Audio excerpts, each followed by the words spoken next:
This is Reynolds Podcast, The Creative Mindset.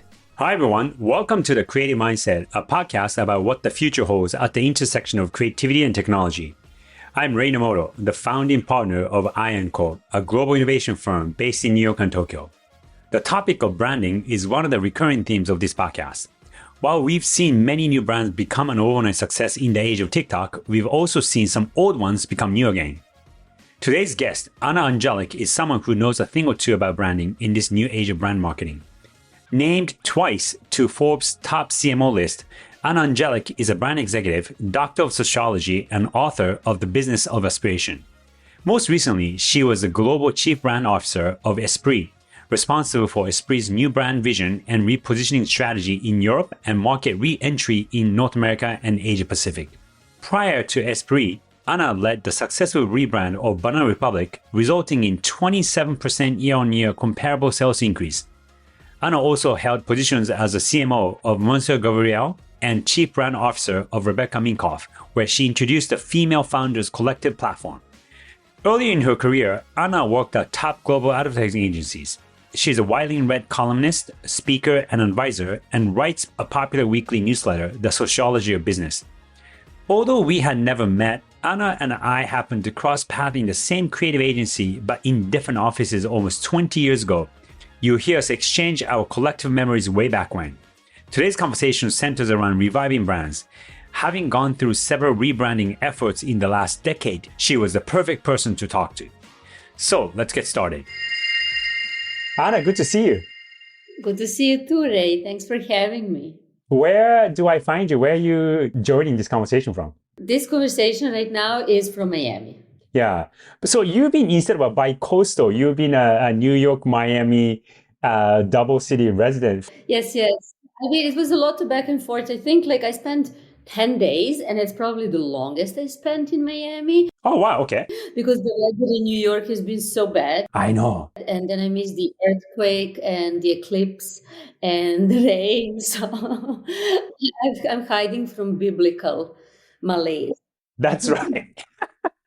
Yeah, the sky is quite literally falling down in New York. Actually, I'm more productive here. That's why I'm like, hey, I have stuff to do. I'm just because in New York, there's 1,000 things that are happening all the time and 1,000 people to see. And, it's just, and here it's just more like, okay, focus work, that's it. Oh, that's a good strategy. Yeah. I'm making a mental note. Maybe I'll try that kind of lifestyle in the near future. So just to get this conversation going, and before I go into the questions that I wanted to ask you, I want to trace back our memory a little bit, because you and I overlapped very briefly and not, very closely, but we happened to be at the same agency, back in 2005, 2006? 2006. I never saw you in New York office. No. So just for the sake of our listeners, I had just started working at this agency called AKQA in New York in 2005. And I was in the New York office only for about 10, 11 months or so. And then I relocated to San Francisco in 2005. So we were in the same company, but we were in different offices. By the time that you had joined, I had moved to San Francisco. So we never really got to work together. But, just being in this industry, you've gone on to work at a few different agencies. And particularly in the past decade or so, you've been the chief brand officer at really storied brands, particularly in the fashion industry. And some of the brands that you've been part of, most recently at Esprit, you were part of Banana Republic, you were part of Rebecca Minkoff, a lot of brands that have interesting and different journeys in the past couple of decades or so. But at a very high level, when you go into these brands at different stages, and different sort of phases of their history, what do you do to start this revival of a brand? Absolutely. And I think that Banana Republic is probably the richest example because they had the most imaginative origin story, so to speak. So the first thing that one needs to do. It's really a sociological experiment. It's an anthropological experiment. It's also psychological experiment, because it's easy to go down to the archives and be like, oh my God, let's revive the archives. But that's also like unbelievably unimaginative in a sense, because you really need to go further back and you need to figure out what the intention was, because all those brands, when they were created, they had some intention of the founders. Founders were unique people in a sense that they looked at the world and they saw, oh, this is what we want to contribute, this is what is missing, or this is what we want to do differently. So there is that invention that is always present in those brands.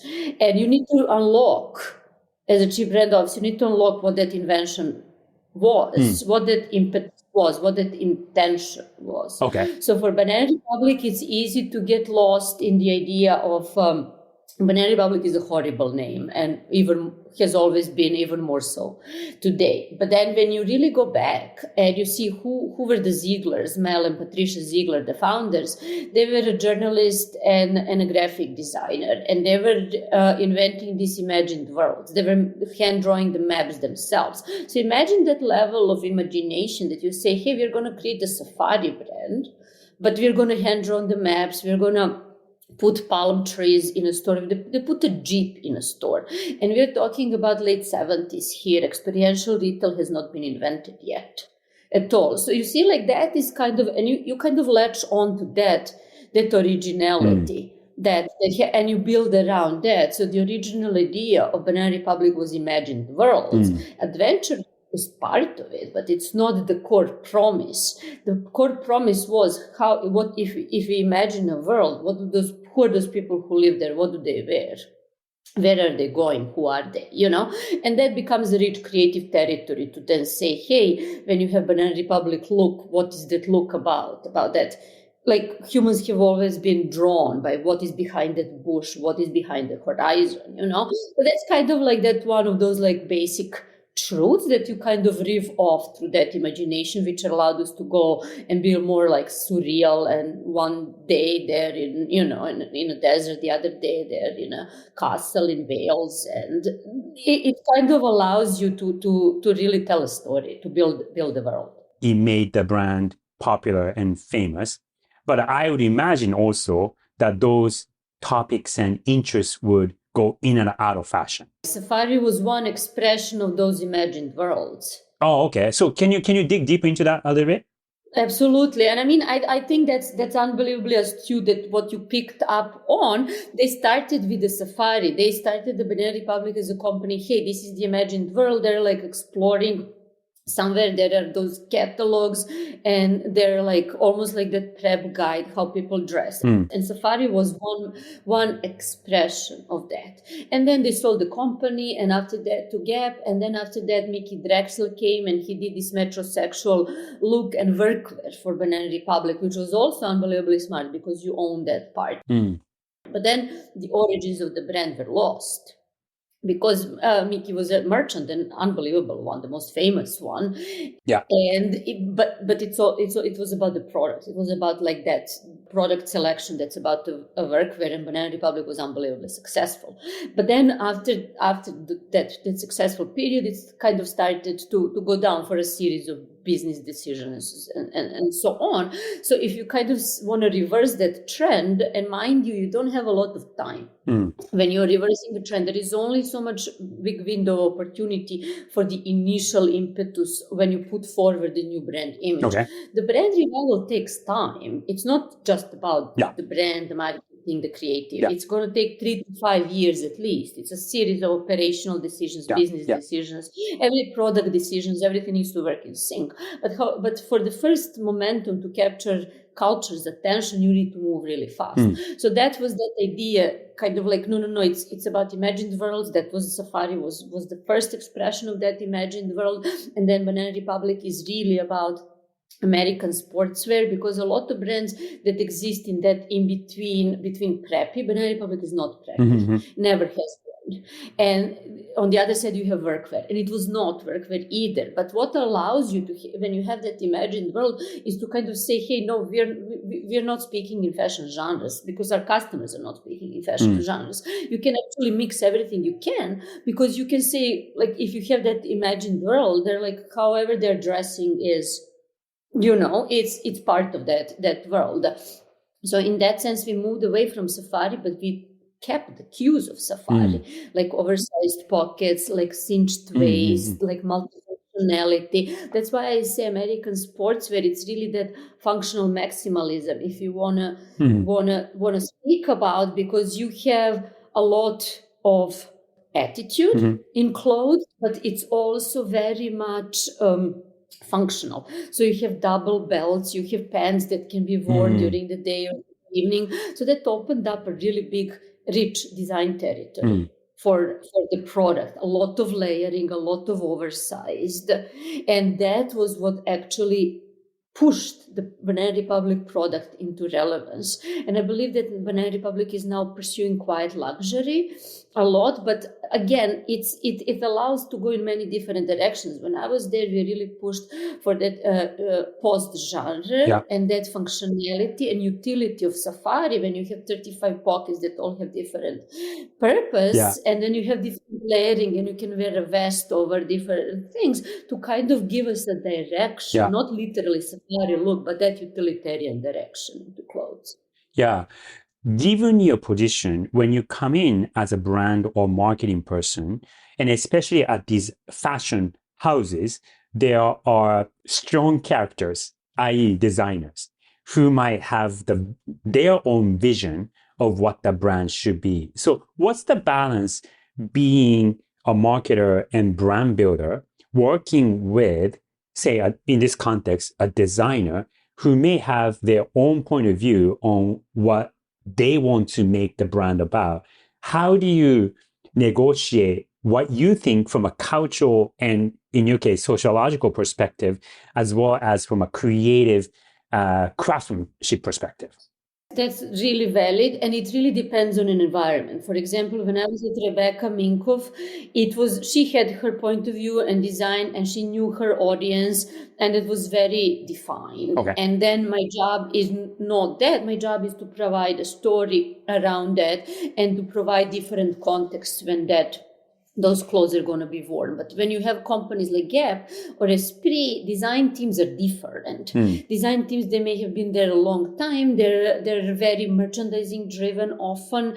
Sometimes, like, for example, now with Zach Posen, they come in and they have their big point of view. But usually in those more commercial operations, that sort of conceptual is maybe missing a bit, or there is room for collaboration. So in that sense, I had wonderful collaboration with Banana Republic heads of design and with their concepts. So we were all working together. The whole idea, however, with the brand revival, which Rebecca Minkoff was not the challenge that they had, but Banana and Esprit do and did, is that you need to synchronize the product proposition and the brand proposition. So in a sense, the brand message and the product message need to be the same. So it's absolutely necessary, actually, for someone to connect those two: marketing, communication, creative expression, and product creative expression. Because if you have too much of disconnect, then you will have like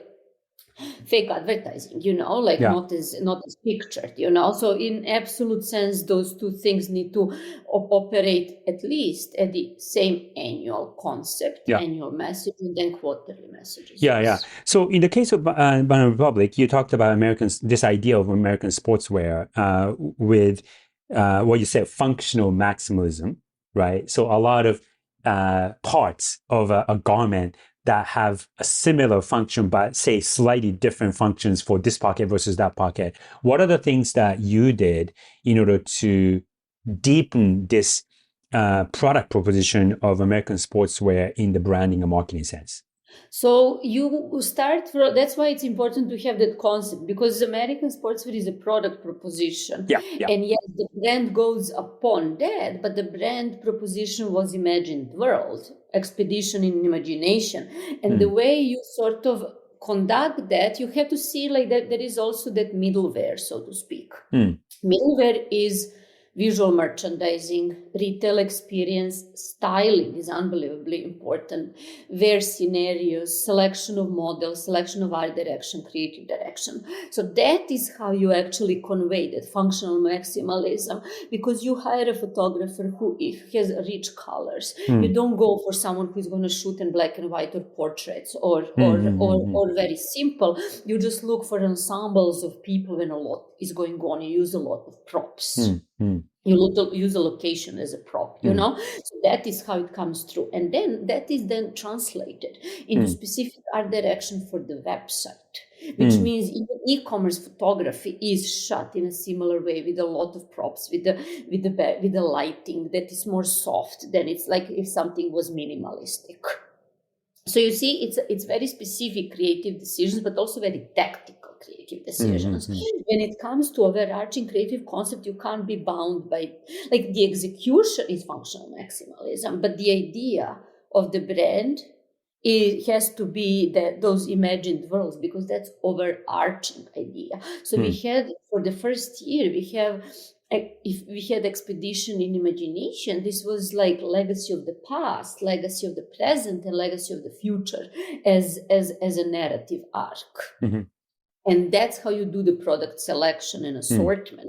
How is the product selection and assortment going to tell the story? How is styling going to tell the story, and so on? So in the case of Banana Republic, this idea of American sportswear, that idea, was it there already that you identified and spotted? You spotted and say, hey, that's the brand idea that we should amplify? Or was it through the conversation that, hey, this should be the idea for the brand? No. It was not there. Absolutely not. Like, none of that was there. But you're right. Like, every brand needs to have their imagined world. Every brand needs to have their specific product direction. But most brands don't. Like mass brands that been there for a long time, and that sort of became very merchandising driven, very commercial driven. So that's like when you do a rebrand, you really need to take a step back and look at all of that. But no, it wasn't. I see. So when you say American sportswear, that could be interpreted as a pretty broad set of topics. And in this particular case, Banana Republic, what is Banana Republic's American sportswear that's different from, let's say, you briefly mentioned about Polo, or even in a more extreme case, say like Nike, that could be also American sportswear, right? But in the case of Banana Republic, what do you mean by that? There is a strong tradition of Ralph Lauren and American prep and Ivy League. Yeah. And that is that imagination of East Coast aristocracy, the colleges and trust funds and leisure enabled by inheritance and entire WASP culture. And then Ralph took that and created his imagined world. That's basically, how do people how do people who are third or fourth generation imagined American aristocracy, what do they wear, how do they behave? So that's a very strong tradition of prep. That's number one. Yeah. On the other side, you have workwear, which is more like Cart, for example, or Timberland. It's more about those like checkers. It's like Marlboro Man, if you will. It's like Brooks Brothers and so on. Yeah. So you have on that side, it's about that working class, right, and that honest, hard-working, working with hands of the working class. Those guys are in the West. This is East Coast. This is West Coast. They're laying down railroads, and they have the aspiration to, do an honest work, go home and relax. With the that's a specific image. And Ralph's genius was that he bridged the two, because he has his ranch and that iconography of American West, but he has also East Coast prep, purple label, and so on. I see. But anyway, those are the two main ones. And then in the middle, you had American sportswear, which is like Donna Karan, Calvin Klein, Halston, and then before them, it was not called like that, but you had Bonnie Cashin, Claire McCardell. They were female designers. They designed for women in the urban setting, because both prep and workwear are about what do you wear when you go outdoors. It's about being outdoors. This is very urban, very city dweller. And that's where that modularity comes in. Yeah. Donna Karen's 7 Easy Pieces, for example, how you put those different things together. Oversized, it's for that creative class, basically. So when you zoom in on that middle, younger creative class, you get that new American sportswear, because I don't want to respect the old American sportswear, but that new one is really that post-genre, the very modular, very versatile, very uniform dressing, very oversized, very everything goes. I see. But it's different from Nike. It's not technical wear. It's a performance wear. You don't wear something from Esprit or Banana Republic to go run. You may, but it's not your strength. Yeah, that's the imagined world that you are posing onto the everyday use, as opposed to actually running or actually playing basketball. I mean, I know that Nike has a fashion division as well. Yeah, sure. So that's definitely an overlap, if you will. Yeah. So once you help them define this idea of American sportswear for Banana Republic, and you mentioned, it gets executed in different ways, whether it's at the brand level or the retail level or the art direction, or even styling of these items in a way that projects a certain image. And in the case of Banana Republic, in a few years that you were there, if I understood the information correctly, there was a 27 increase in terms of their business while you were there. But at the same time, those things could take time for the business to respond to and see that kind of increase. But why do you think was so key in creating such a dramatic increase? What do you think was the key to create that kind of growth? That result was 1 quarter after the rebrand. And that's usually revenue's lagging indicator of brand. And that means that we did a series, the website was redesigned, the new product proposition was put forward, new campaigns were widely distributed through media. So there was a big media buy. So you have this orchestrated and concentrated push. That push led quickly I see. to great business results. However, that's not enough. You need to do that quarter after quarter after quarter in order to get the machine going. So that's a really legitimate question. After that first push, the first push was mostly marketing push. Right. And that creative brand push. But of course, you need to reassess your stores, you need to reassess your operations, logistics, business, and you need to keep that product going and improve the fit, keep improving the quality, and so on. That is what takes time. Yeah. Having been in the brand marketing world for quite some time, both outside of the company, outside of these brands, as well as inside these companies, and in the recent years, there's a lot of chatter around the shift away from performance marketing and more towards brand marketing. The question, it's a multi-part question, but number one, do you think that's the right move? And number two, if so, why do you think that's happening now? It's not either or, it's both, number one, and that requires a more strategic approach towards the full funnel, or if you want, customer experience journey, and really understanding where performance marketing can amplify brand marketing, and where the combination of it has to be one media strategy. And I'm just really unsure how I understand brand marketing is more expensive, it takes longer to unfold, it takes longer to see any results are not as directly measurable. So that all of that makes it very unattractive with the CFOs and in terms of quarterly results, because you don't see it in 1 quarter. There is always a lag, if it's done well. And then why is it happening now? Because obviously you have a lot of diminishing returns. Just like the first banner, whatever it was in 2005-06, was 44% click through. I mean, that's nice. So that's crazy when you think about it. I mean, because people, what is Right. this, And that kind of novelty, and you have like with like with paid social, and then with search and so on. But it becomes more and more and more and more and more expensive to get the same results. Yeah. So it's really competing as a commodity or competing on price. Like where are you in terms of Google results? And you know how people like, look, if they don't go towards a brand, if they don't say, hey, I want a Nike sweatshirt or something, they're going to be like, I need a sweatshirt. And they're going to look and they're going to see where is the cheapest one. And even now with the Nike sweatshirt, they find the Nike sweatshirt, they go to Google and see where is the cheapest one, where they're going to buy from. So in that sense, it brands realize that they can't compete like that, and that probably the customers that are more valuable are those who are going to be deeper in the funnel, not those that are going to attract through sales or promotions or something. These are low quality customers that are just going to wherever is the cheapest, and then they figured out in the space where the loyalty is so low, and the loyalty is low even in luxury.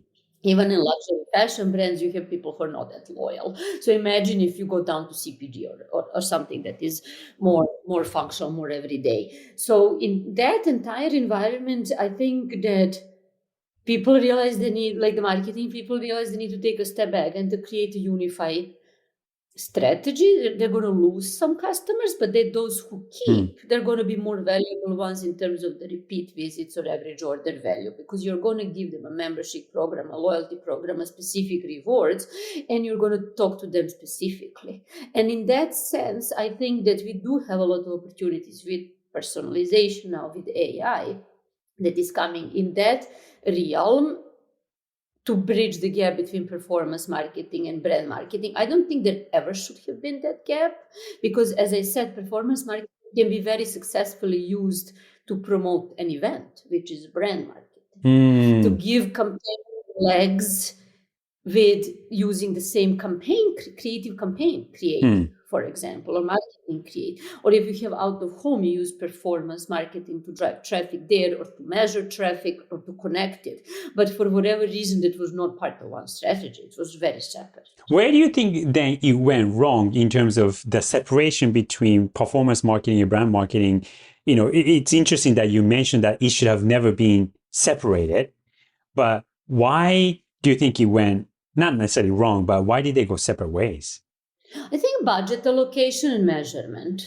Because, I'm sure you experience in your own work, it's like you always need to provide quarterly results. And you need to provide immediate results, and you say, hey, traffic to the site was XYZ, and brand marketing is just not going to give you that. Right. And when you have a limited budget, you're going to be like, hey, I'm going to spend my budget on, I don't know, paid social and some search, and I'm not going to spend money without having ROI in any foreseeable future. So I think in that sense, brand marketing got pushed out just by pure logistics. But I do think that it's now coming back, because again, if you have a diminishing returns, and if it's more and more and more expensive, then people are looking, what else can I do?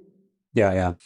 I want to pick up on the newsletter that you write, The Sociology of Business, and really insightful articles that you write. One of the ones that stood out for me was an article that was titled "The New Rules of Marketing," and I think you published it a few months ago. And in it, you had, I think, 12 different shifts. So, and I have it the list here. So, shifting from top of the funnel to the entire funnel, shifting from advertising to entertainment, shifting from awareness to awareness and retention and so forth. So you have 12 different shifts that you indicated. But again, just for the sake of our listeners, when you say the new rules of marketing at a macro level, what changed, say, between 2005, 6, or even 10, or even 2015, right? Which is not that long ago. But in between, we had a pandemic, and there were a lot of political and cultural things that have happened. But just to simplify that conversation, what are the fundamental big shifts that are forcing these new rules of marketing? Well, there are two, and I'll be curious to hear what you think as well, because there are two parts of this question. The first one is, how like marketing preferences are very cyclical, so there is brand marketing is in favor, and then it's performance marketing, it's brand marketing. Yeah, know what I mean? It's like pendulum always shifts in different ways. At one point it's social media, the other is, I don't know, out of home or TV or whatnot. So the reason I wrote that analysis is like, yes, but that's not one of those cyclical things. It's actually about the new operating system, which means we have a completely new environment in terms of how retail sells stuff, how consumers are buying stuff, and how culture connects the two. What is the cultural influence that informs consumers' decisions? So that's why I sort of looked at the wider cultural landscape that brand marketing is part of. So it's the title is New Rules of Brand Marketing, not overall. Oh, I see. I don't know enough about performance marketing to be an expert there, but brand marketing I'm more comfortable talking about. So when I did those shifts, I was like, you need a more holistic approach, number one. That was that whole idea. The second, you have to have business and product and marketing working together.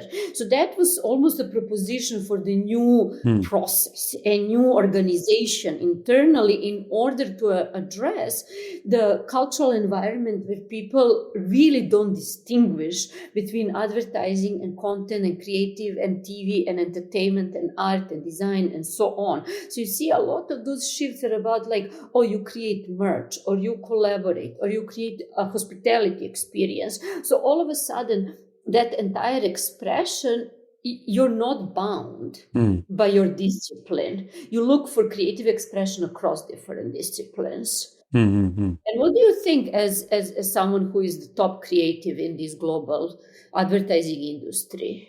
First of all, thanks for sharing your point of view in terms of this shift that we are seeing. But what happens over time, and when I say over time, a long period of time, not just 5, 10, 15 years, but say 50 or even 500 years, the one constant thing that changes is information technology and how people consume information and narrative from the outside world, right?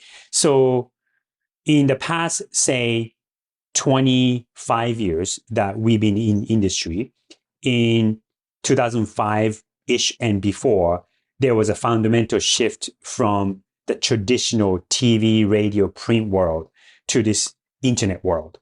And then around 2010, when mobile became a thing, the communication vehicle changed from, say, desktop to mobile, and then social and so forth. And we are in the midst of this quote unquote AI revolution. I don't know yet how that's going to fundamentally or at least impact the way we consume information. But I think when there is a fairly, sometimes gradual, sometimes sudden, but there is a change in the use of technology and how people consume and collect information, then I think the perception, the way people perceive the world and the way people perceive brands changes. I think what's really tricky about the era that we are in right now is that increasingly, more and more, what's real versus what's fake, I think it's going to be difficult to decipher. I think what was great about the internet age in the past, say, 20 years or so, is that before the internet age, say the big, the traditional media age, brands and companies were able to create this imagined world and project that in a very singular narrative. And then the internet age came, and then that veil was removed to an extent, right? And then I think what you talk a lot about is how brands need to be part of or need to be culture to create that imagined world. And that imagined world needed to be as authentic as possible, because otherwise, people will find out, oh, this is fake and this is fake. I think what's going to be tricky moving forward in the next 5 years or so is deciphering what's real and what's fake could be tricky. And I think the first test that we'll see is the presidential election that we'll see later this year. Yeah. And then I think that could be one indicator of how people either consciously or subconsciously consume information that then becomes the view of the world around us, including brands. But anyway, to simplify what I was talking about, it's the evolution of technology that influences the perception of the world and the brands. Right. And then I have another question for you, just to follow this. Yeah. I like it. Because, technology doesn't exist in isolation of the economics, the society, and the culture. Yeah. And, the values are designed in technology. For example, with Facebook, privacy or lack thereof is designed in technology. With Apple, the privacy again is designed because the phone literally doesn't track certain things. So I do think that, and when you see with AI algorithms how we design our biases into it, cultural biases, sociological, psychological, and so on. So you see, for me, it's more interesting that context that shapes both how technology is designed and how we use technology. Because you see, like with TikTok, for example, that changed how we consume content. But then we also send that back and invent new technologies based on that new behavior. So for me, it's very hard to isolate technology from culture, from society. Yeah, definitely. So how do you see that? I'm just saying, innovation doesn't happen in a vacuum. It's looking at the evolution and the advancement of technology. Some technologies take off very quickly, and some technology take a while to really be part of the everyday culture. And I've used this example, and I'll use as a point of discussion. And this sounds like a random topic, but I'll use it. Elevators that you take every day, right? You press a button and it goes to a certain floor. And we do it mindlessly.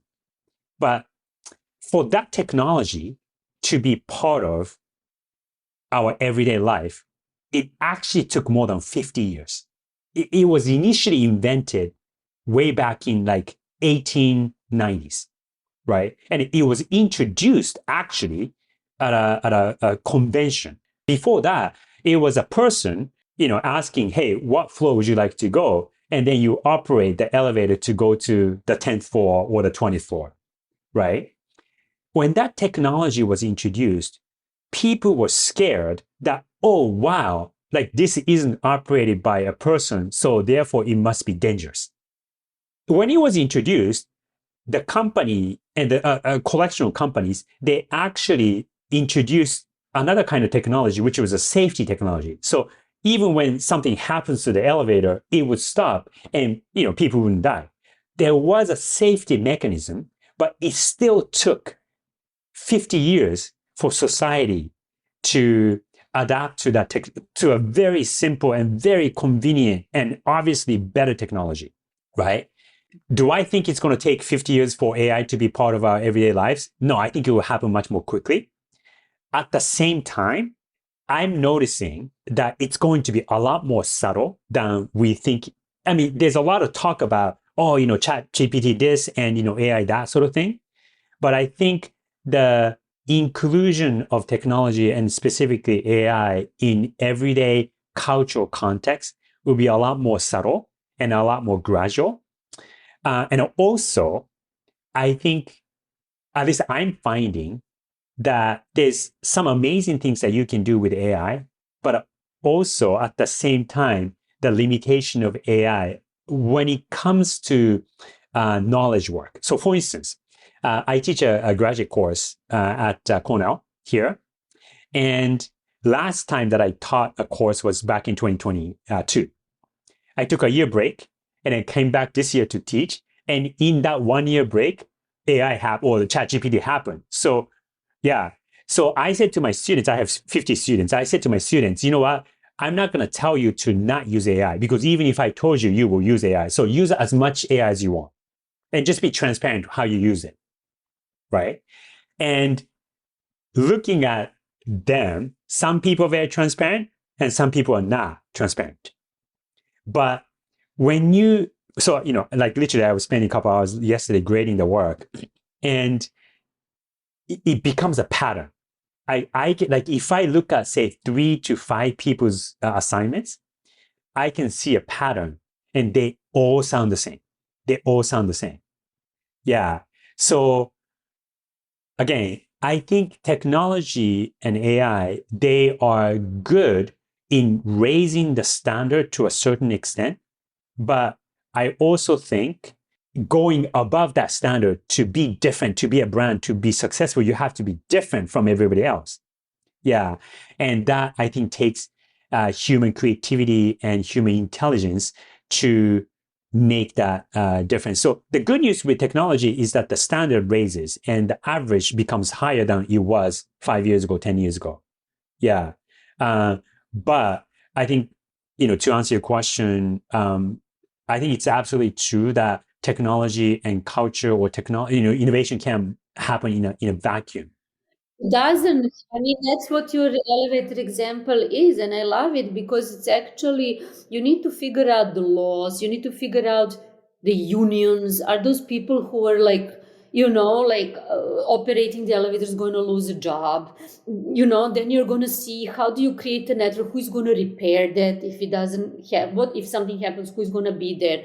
And I mean, the big example is also like adoption of like two side current, or like Thomas Edison, Nikola Tesla. And Edison was really good in changing policy and changing laws, in finding those intermission stations. He created the entire network to allow that innovation to flourish.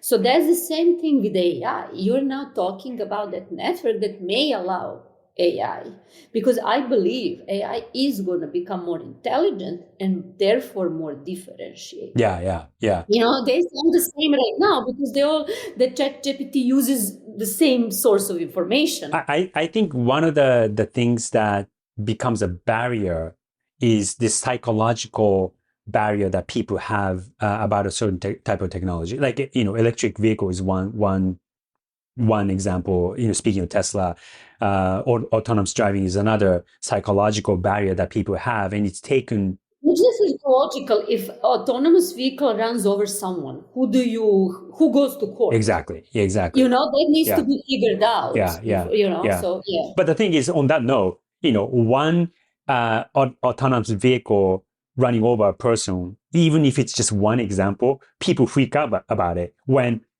hundreds of. That's it. That's your psychology. Exactly. We all know about it because, like, what happens then? Like, we don't think about all those 100,000 other rides when it actually was beneficial.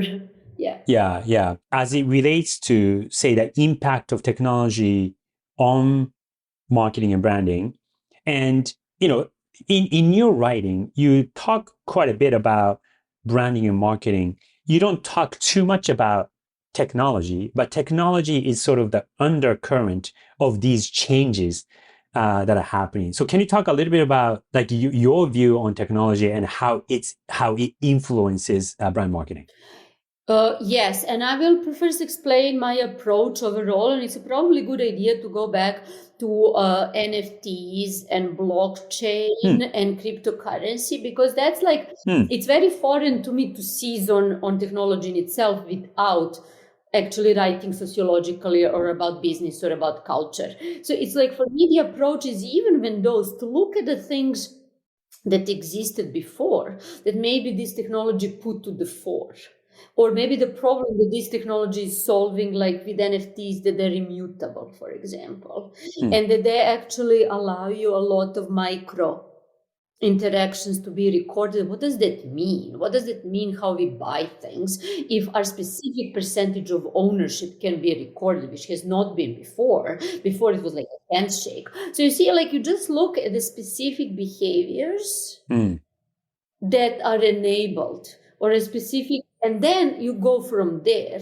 And say, if you say have social shopping, then but then you can gamify it, because people love to compete with each other, and they're like outdo each other. So all of a sudden it becomes like a board game or a social game when you say, hey, I'm going to be the first one to bring 10 more people to buy a specific item. And the more people I bring, the price goes down. But I have only 24 hours to recruit those people. And also that is what interests me more. In a sense, how do you again put that in a context of human dynamic and behavioral economics and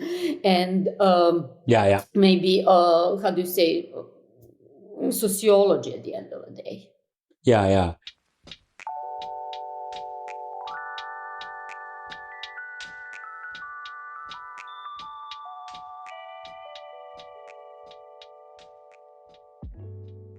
That was part one of my conversation with Ana Andjelic, a brand executive, a doctor of sociology, the author of the business aspiration and the popular newsletter, The Sociology of Business.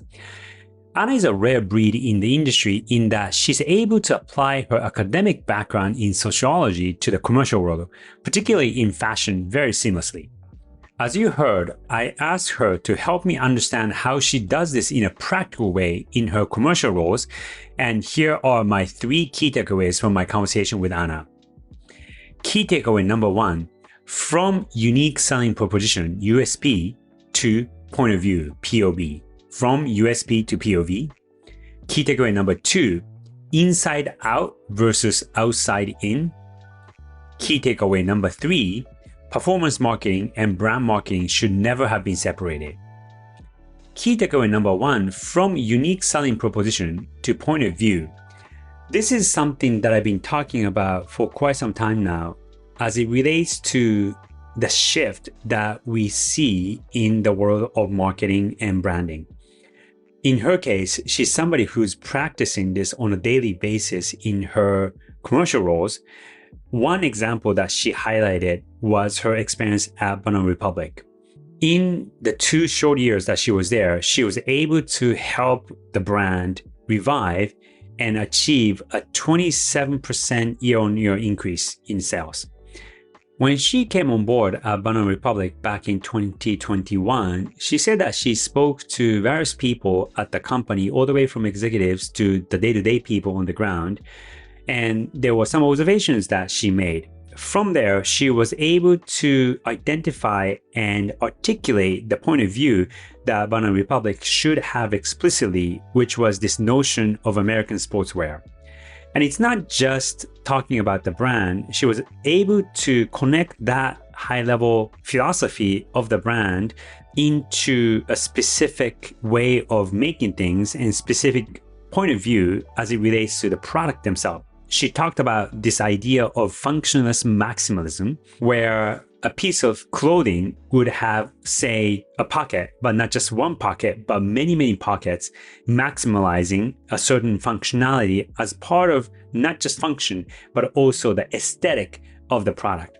So it's that kind of point of view rooted in American sportswear, but having a unique spin, in this case, with the products and the way the brand and Ana helped see the brand see its point of view in the form of functional maximalism and express that idea in a tangible way in the end product. Before, it was sort of the other way around, where a brand would make a product, tries to distill that unique selling proposition, and that's a technique that's been around for many, many decades, since 1970s. And that had been the golden standard of marketing, to find and articulate a specific unique selling proposition of the given product or given brand and market and communicate the hell out of it. But in the recent years, particularly in the past, say 5 to 10 years or so, the shift or the emphasis has been moving to what the brand stands for and the point of view that a particular brand might have that then gets reflected in the product. So from my conversation, the way she was able to find a unique, ownable point of view for Banana Republic, and then able to work with the product designers to connect the dots between that high-level brand thought and the specific product execution that then led to the audience becoming fans and accepting Banana Republic as its new, accepting Banana Republic with the new interpretation of the brand. Key takeaway number 2, inside out versus outside in. She talks quite a bit about culture and the role of culture that plays in the formation and the building of a brand, but also the role that a brand should play in the context of culture.